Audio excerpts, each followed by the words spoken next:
Talagang hindi ko pinapansin ang Amerika sa administration ko. I never allowed any concession to them. Wala naman silang hiningi sa akin direkta because I know na alam nila na hindi talaga ako papabayag. For example, EDCA.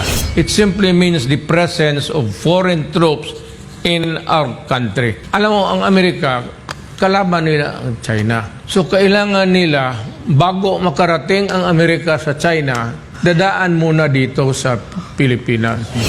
So, importante sa kanila ang Pilipinas, buffer zone. Na bago makalusot itong mga Chinese, dadaan talaga sila muna dito sa mga military installations. Buffer zone ang Pilipinas. So, Amerika, kailangan talaga nila pigilan ang China from advancing to the Pacific. The only way that they can enter into the Pacific, makita mo sa mapa, dito sa Taiwan Strait, between Taiwan and the Philippines, nandyan sa dulo, on the tip of the country, there's a narrow channel there.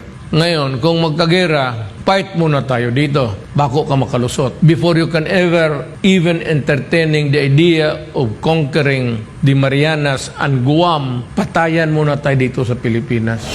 So, ang problema ngayon is they have asked many military bases. Pag military base, armas talaga yan. Missiles yan. So, 1, 2, 3, 4, 5, 6, 7 siguro ang Cagayan. So, anong gawin ng China nito? Kung mag-away sila ng Amerika. Sino ang kalaban nila? Amerika? Oh, saan ang Amerika? Nandito sa 1, 2, 3, 4, 5, 6, 7. Kaya, bombabahin talaga nila yan. Luzon, Visayas, hanggang Cagayan de Oro, Sus Mario Josep.